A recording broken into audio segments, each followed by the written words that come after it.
In the last part of this lesson, we are going to discuss about the land revenue system. हम जो उस समय की ज़मीन राजस्व जो प्रणाली थी, व्यवस्था थी, उसके बारे में जानने की कोशिश करेंगे। भू राजस्व व्यवस्था। भू राजस्व व्यवस्था का मतलब है कि जो रेवेन्यू है, जो टैक्सेस है फ्रॉम द लैंड, वो कैसे आता था मुगल एम्पायर में। तो इसके लिए हमें समझना चाहिए the revenue from the land was economical mainstay of the Mughal empire. Revenue राजस्व जो था वो भी ज़मीनों से, ये मुग़ल एम्पायर में एक बहुत ही महत्वपूर्ण आर्थिक गतिविधि में से एक था। आप सब जानते हैं, to make a strong political empire the tax collection was one of the most important activities, and that activities in the Mughal Empire has been carried out by the very good and effective Mughal official system. And the system has been this apparatus, the system included the office जिसको हम दफ्तर बोलते हैं, of the diwan, who was responsible for supervising the fiscal system of the empire. fiscal system का मतलब है जो राजस्व व्यवस्था है, मतलब टैक्स इकट्ठा करने की जो व्यवस्था की जिम्मेदारी थी, वहाँ के उस समय के जो दफ्तर थे, जिसको अध्यक्ष को हम दीवान कहते थे, उसकी जिम्मेदारी थी. एंड दस revenue officials and record keepers penetrated the agriculture domain and become a decisive agent in shaping the agrarian relations. ये राजस्व जो अधिकारी हैं और रिकॉर्ड कीपर्स हैं, उन्होंने भारत के एग्रीकल्चर हिस्से में, एग्रीकल्चर सेक्टर्स में भारतीय कृषि समाज को एक नई शेप देने में, एक नई संबंध देने में एक बहुत बड़ी भूमिका निर्धारित की. सबसे पहले किसी भी टैक्स को इकट्ठा करने से पहले you have to make the assessment. आपको असेसमेंट करना पड़ेगा कि ज़मीनें कितनी हैं. Then you have to fix the taxes on the basis of the production of different kind of lands. फिर आपको ज़मीनों के अलग अलग उत्पादन के आधार पर उस पर टैक्स फिक्स करना पड़ेगा. जैसी ज़मीन की क्वालिटी होगी वैसा ही एक टैक्स की दरें फिक्स करनी पड़ेंगी. एंड तीसरा स्टेप जो होता है, who will collect the revenues. Officers appoint करने पड़ेंगे. रेवेन्यू कौन इकट्ठा करेगा. और चौथा स्टेप होगा कि that whether the revenue will collected in a kind और कैश. क्या वो चीज़ों में भी लिया जा सकता है क्या, या सिर्फ कैश में लिया जा सकता है. तो इस पर हम चलिए बात करते हैं.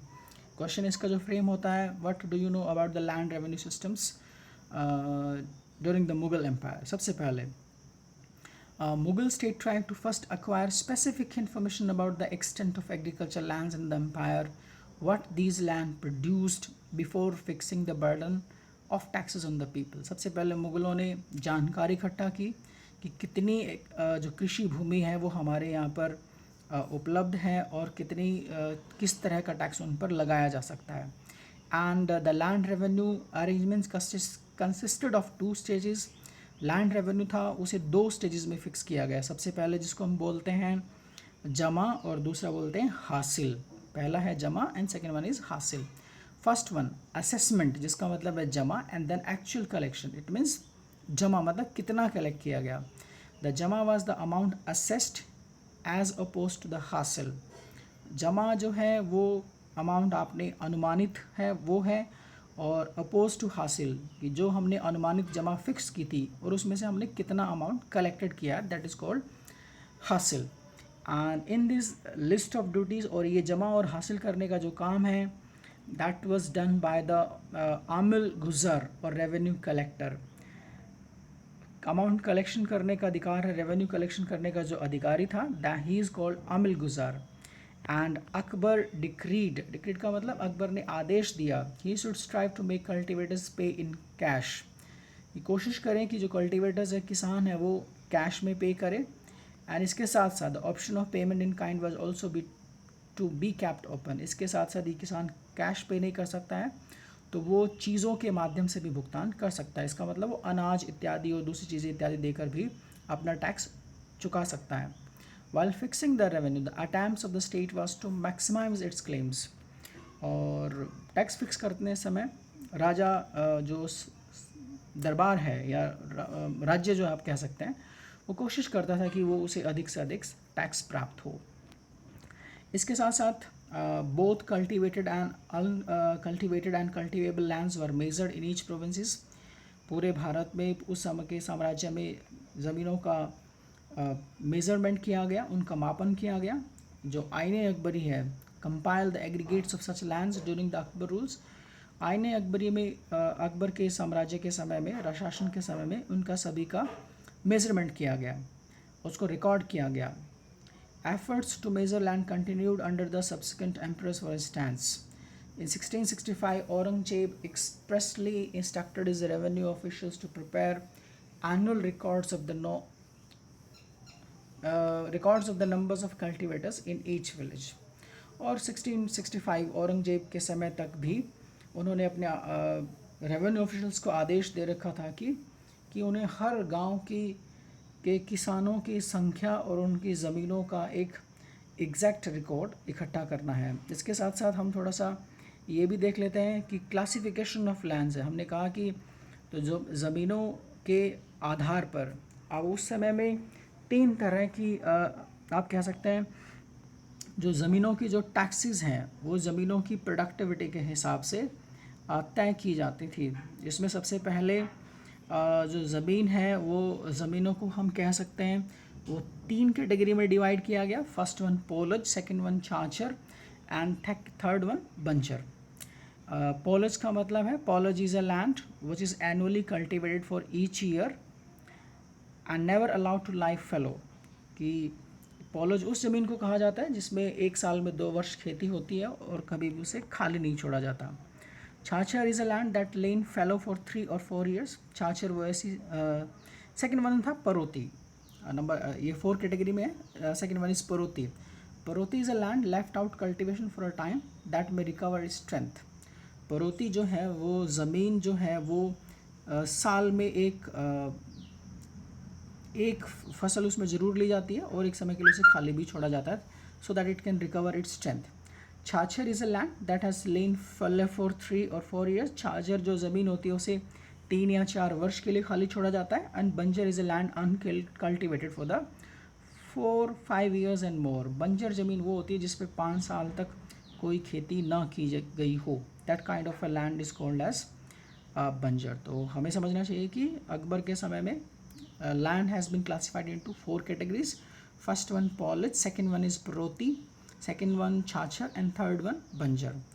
एंड इसके साथ साथ हमें ये भी समझना चाहिए कि आमीन किसे कहते हैं. कि जो बॉक्स में दिया है क्वेश्चन साइड में, आमीन was an official responsible for ensuring that imperial regulations were carried out in the province. आमीन जो है वो एक ऐसा अधिकारी था, राजकीय अधिकारी था जो राजकीय आदेशों और कानूनों को पूरे प्रांत में, मुग़ल प्रांतों में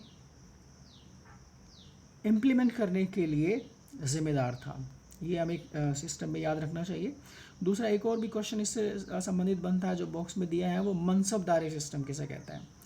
एक्चुअल में mansabdari system had its military cum bureaucratic system. Military मतलब सैन्य कम सेवाचर या सेवादार सिस्टम था जिसमें mansabdar was responsible for looking after the civil and military affairs of the state.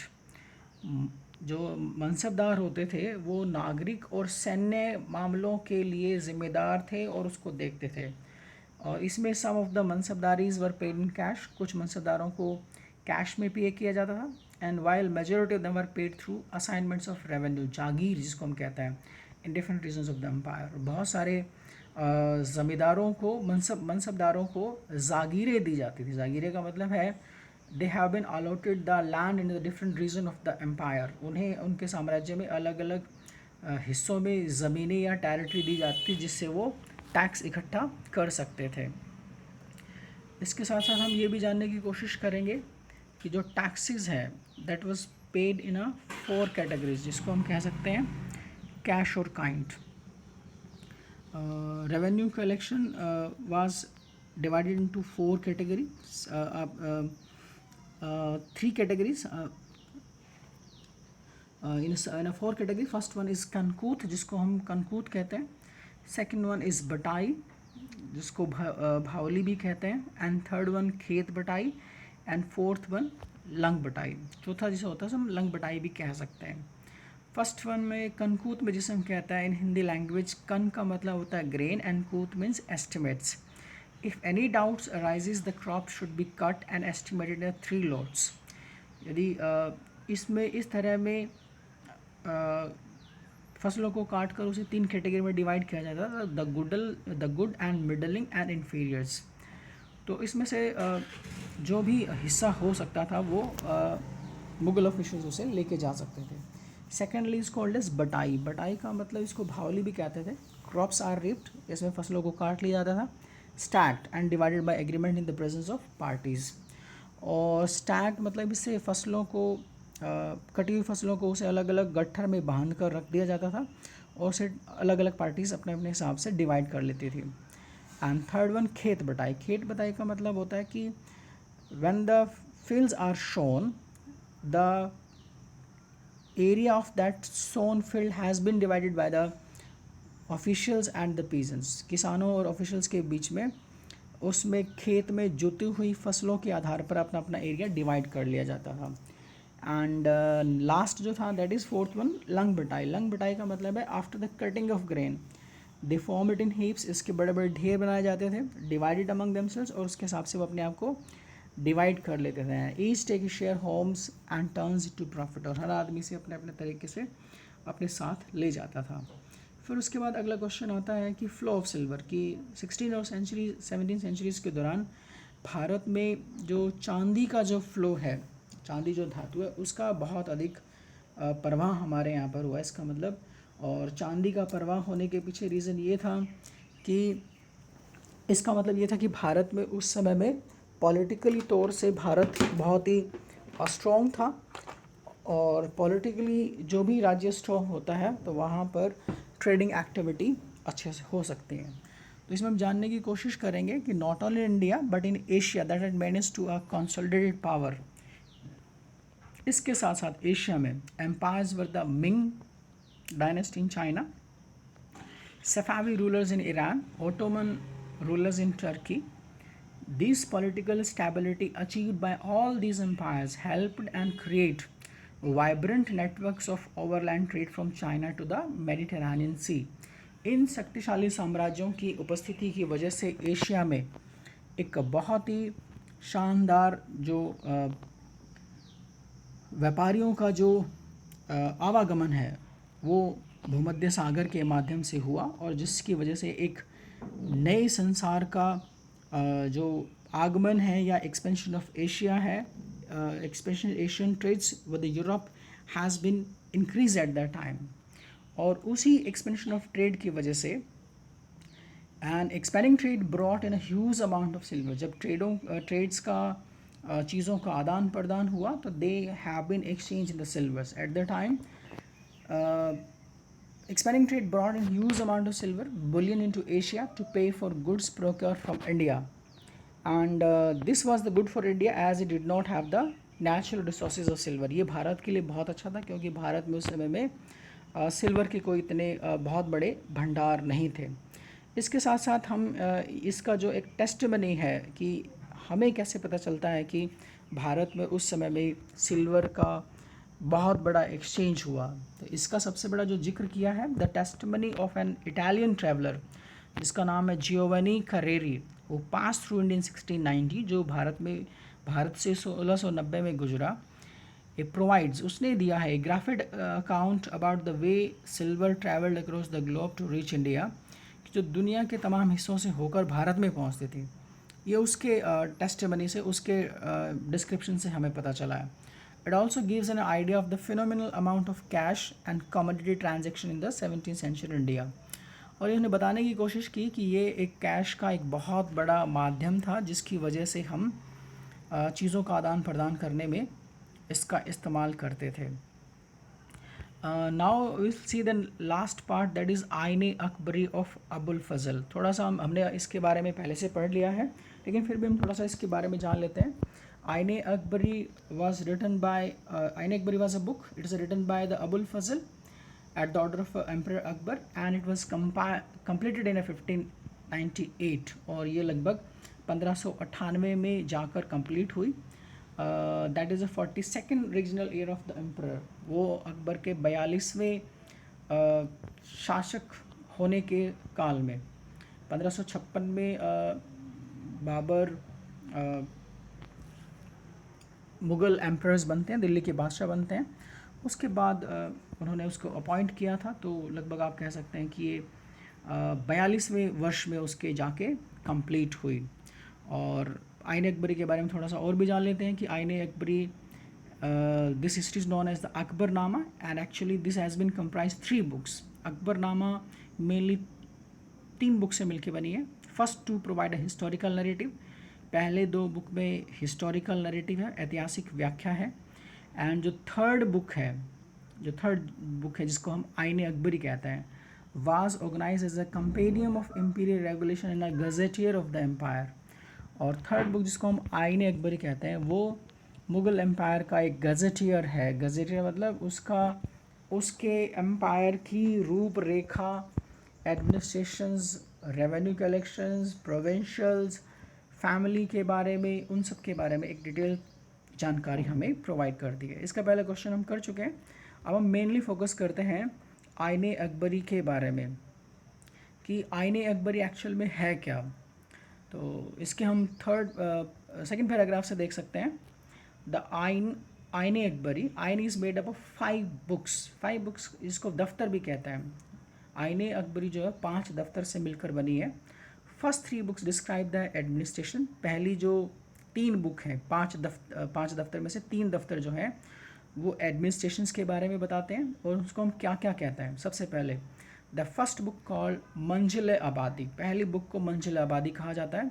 It concerns about the imperial house hold and it's maintenance, ये शाही घराना मतलब शाही परिवार, मुग़ल परिवार और इट्स मेंटेनेंस, उनके रख रखाव, उनके रहने के और उनके जीवन शैली के बारे में हमें बताता है। सेकेंड बुक जो है जिसको हम कहते हैं Sipah Abadi, second book is called Sipah Abadi, covers the military and civil administrations and the establishment of servants. दूसरी बुक है उसे हम सिपाह आबादी कहते हैं, जिसमें उसके सैन्य और नागरिक प्रशासन के संबंध में बताया जाता है। This book also include the notices and short biographical sketches of the imperial officials, that is called mansabdar, learned men and poets and artists। इस बुक में हमें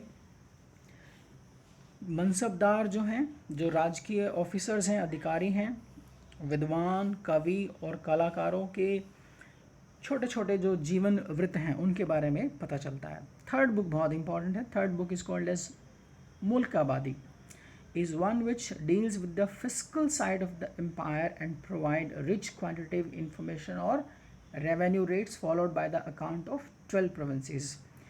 मुल्क की आबादी में अकबर के समय में 12 जो प्रोविंसेस हैं उन सभी प्रोविंसेस का लेखा जोखा, जिसमें उसके रेवेन्यू रेट हैं, उसके बाद उसमें जो राजकीय फिस्कल साइड है, राजस्व नीति है, उन सब के बारे में जानकारी हमें मिलती है। This section has detail statistical information include the geographical, topographical, economical profile all subahs and their administrative and fiscal division, sarkar, pargana and mahals, total major area and assessed revenue that is jama, उन सब के बारे में हमें जानकारी मिलती है। थर्ड बुक को हम थोड़ा सा और भी डिटेल में देख सकते हैं। The Ain goes on to give detail picture of the sarkar below the suba, कि सूबे मतलब स्टेट्स के नीचे जो सरकार होती है, जो डिस्ट्रिक्ट्स होती हैं, उनके बारे में डिटेल जानकारी मिलती है। It does in the form of tables, ये हमें टेबल्स की फॉर्म में जानकारी मिलती है। And the tables have 8 columns giving the following information. इसमें हमें परगनात और महल के बारे में जानकारी मिलती है, नंबर 1। नंबर 2 किला, कितने फोर्ट्स कहाँ पर है, कैसा है, उसके बारे में जानकारी मिलती है। थर्ड वन इज़ कॉल्ड अर्जी एंड ज़मीन पैमुदा, इसमें हमें अर्जी मतलब उसका जो मेजर्ड एरिया है, कितनी एस्टिमेटेड लैंड है, उसके बारे में जानकारी मिलती है। 4 नगदी, रेवेन्यू असेस्ड इन कैश, कि राजस्व में कितना नगद है उससे हमें पता चलता है। नंबर 5 है सरयुगल का मतलब the grants of revenue in charity, दान। मुग़ल परिवार जो है, शाही परिवार जो वो दान में ज़मीन देता है, किसी भी तरह के दान देता था, उसको सरीगुल कहा जाता था। नंबर 6 ज़मींदारों के बारे में पता चलता है। Number 7 and 8 contain the details of the caste of these zamindars, इन ज़मींदारों की जातियों के बारे में, एंड देयर ट्रुप्स, उनके सेना के बारे में, including the horseman, sawars and foot soldiers के बारे में हमें जानकारी मिलती है, including with the elephants also. इसके साथ साथ जो 4th एंड 5th बुक्स है, 4th एंड 5th बुक जो दफ्तर है, that deals with the religious, literary and cultural traditions of the peoples of India। चौथी जो बुक है वो हमें उस समय के धार्मिक, साहित्यिक और सांस्कृतिक परंपराओं के बारे में, भारतीय परंपराओं के बारे में बताता है। एंड लास्ट जो है 5वां दफ्तर है, that is about the collection of Akbar's auspicious saying. Akbar के जो ऑस्पिशियस सेइंग है, आप कह सकते हैं मंगलकारी जो वचन है, मतलब उसके द्वारा धर्म में जिस तरह के सुधार उसने किए, जिस तरह की उसने कल्याणकारी परियोजनाएं धर्म में या दूसरे लोगों को के संबंध में कही, उन सब का वर्णन उसके 5वीं बुक में, 5वें दफ्तर में। तो इस तरह से हम समझ सकते हैं Akbarnama which is divided into 3 books. पहली जो 2 बुक हैं वो हिस्टोरिकल नरेटिव्स हैं। 3rd बुक जिसको हम आईने अकबरी कहते हैं वो 5 दफ्तर में डिवाइडेड है, और उन 5 दफ्तर में अलग अलग तरीके से उसको वर्णन किया गया है। पहला दफ्तर जिसे हम कह सकते हैं, first one is called as manzil abadi, second one is called as sipah abadi, third one is called मुल्क आबादी, and fourth is about the religious and literary and cultural tradition of the people, and 5th one is a auspicious saying. So these Ain Akbar is providing a detailed information about the Mughal Empire। Last में हम जानने की कोशिश करते हैं कि क्या ये जो जितने भी इंफॉर्मेशन है which is given by the Abul Fazl in the Ain Akbari, क्या वो सही है, क्या वो सही है। हालांकि हम कह सकते हैं कि Abul Fazal has taken a lot of care preparing this document. He has cross-checked and verified before being incorporated as facts in the chronicle. But somewhere, historians who have carefully studied the Ain point out that it is not without its problem. कि इसमें ऐसा नहीं कि इसमें समस्याएं नहीं है। For example, numerous errors in totaling have been detected. पहली प्रॉब्लम ये है कि बहुत सारी जो कैलकुलेशंस एरर्स हैं उनको डिटेक्ट किया है। दूसरा उसमें कह सकते हैं these are the ascribed to a simple slips of arithmetic और transcriptions by Abul Fazl assistants। Second हम कह सकते हैं these are generally minor and do not detract from the overall quantity and veracity of the manuals. उसके बाद आप ये भी कह सकते हैं another limitation of the Ain is somewhat skewed nature of the quantitative data, कि जो क्वांटिटेटिव डाटा है वो बहुत ही स्क्यूड नेचर का है, मतलब इतना विस्तृत नहीं है। इसके साथ साथ आप ये भी समझ सकते हैं data were not collected uniformly from all provinces, सभी राज्यों से, सभी सूबों से डाटा को यूनिफॉर्मली कलेक्ट नहीं किया गया है।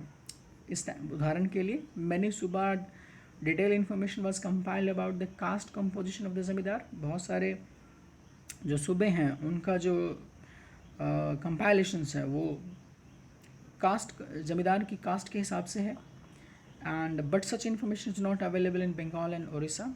एंड इसके साथ साथ द लास्ट पॉइंट में हम कह सकते हैं the physical data from the subahs is remarkable for its richness, but detailed list of the prices and wages that the INE does provide is mainly derived from the data pertaining to areas on around the imperials. So this is our chapters. We'll try to understand in our interactive sessions.